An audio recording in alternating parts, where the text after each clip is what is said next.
What should I play today? Steam says DuckTales Remastered?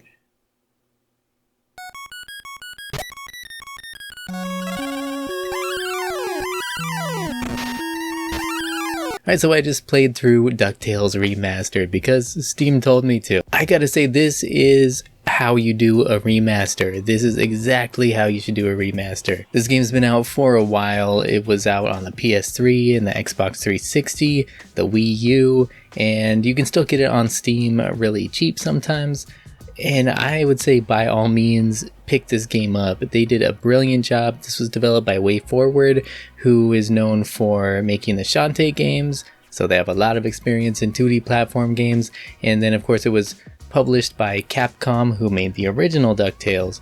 And this is just such a brilliant remake or remaster of a beloved classic. So if you don't know about the original DuckTales, this was an iconic NES platform game made by Capcom in the 80s. Really a game that many of us have fond memories of. I grew up playing DuckTales on the NES.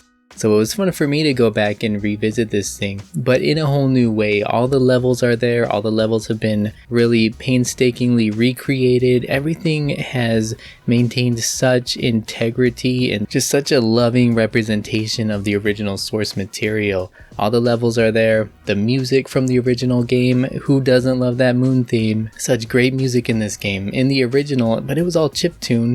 It was about as good as you could get with chiptunes. However, all the music has been re-recorded, composed using real instruments, and it sounds great. You can hear the moon theme like never before.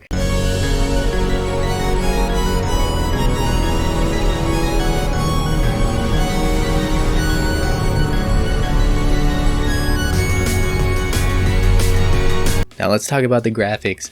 The graphics are beautiful. All the characters are hand-drawn, hand-animated. They look just like the cartoons, really sharp, really great. And the backgrounds are all like paintings, they're like illustrations. And it really looks like a Disney cartoon, a Disney movie.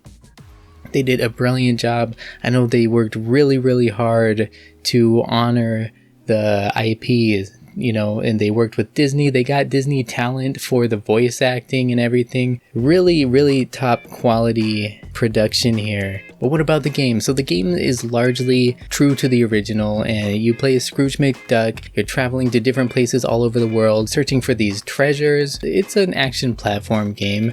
It feels a little like the Mega Man games. It was that same era, the same developers at the time. So you're going through these stages and you got enemies coming at you, but rather than shooting like Mega Man would do, you have a cane that you can use as a pogo stick, and you can pogo bounce off of bad guys and off of objects. Sometimes you can like knock certain objects and send them flying into bad guys or other things.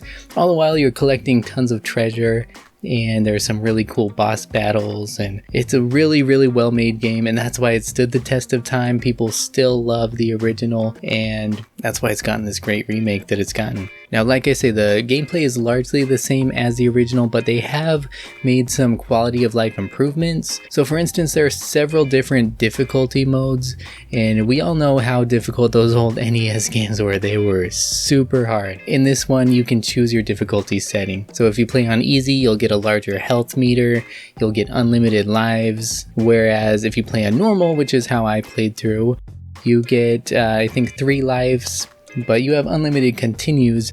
Still, it sucks though, going through this whole level, getting up to the boss, dying a couple times, and then having to start the whole level over again. It's like, it's a lot of time going back through levels, but it does make it that much more satisfying when you finally do beat the boss at the end, or beat the game. If you want to play it just like the NES, no continues, no saves, nothing, then there's like a hardcore mode for that as well. I think it's extreme. There's also a hard difficulty. Each one has their own kind of attributes, so you can choose the level of challenge you want. You can play through the game in a couple of hours. I mean, it's a short game, but if you want to get all the achievements and if you want to unlock all the artwork, that's the thing. In the original game, you're collecting all this treasure, all this loot, kind of just for the heck of it, see if you can get a high score. But for this game, they actually put that loot to use. Between levels, you go back to your mansion and you have like a vault where you can see all your treasures, which is really cool. And then there's an art gallery, so you can actually invest your gold, invest your money that you've collected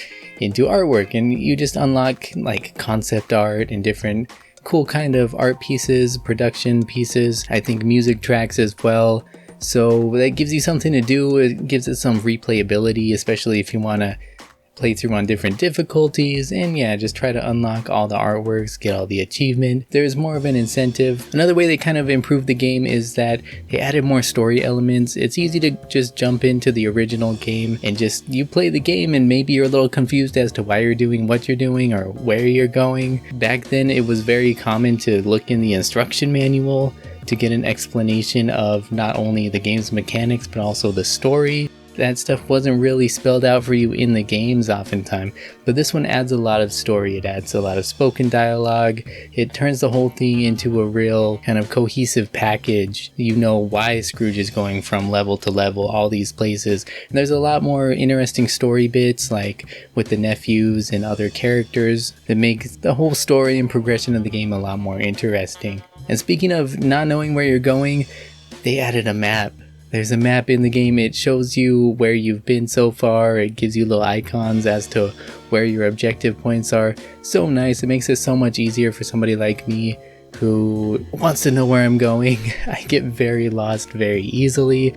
Even though this is not the most complex Metroidvania type game, it has these winding maze-like levels, and I don't have the patience to go multiple times in circles looking for stuff I missed, so that was really appreciated as well. What else can I say? This is just a perfect remaster. This is what all other remasters should be like. The only thing I think could have been cooler is if they actually would have included the classic game as part of the package, but really no complaints here. It makes me want to go back and play some of these other classic Capcom Disney games from the NES period. And I do have the Disney Afternoon Collection on Steam, so let me know if you'd be interested in seeing a review of that. I had an absolute blast with this. I'm very, very impressed with the quality of this remaster, and yeah, I highly recommend it. Whether you played and enjoyed the original, heck, let's be honest, especially if you played and enjoyed the original, but even if not, this one's very welcoming for newcomers. They did a lot to make it a more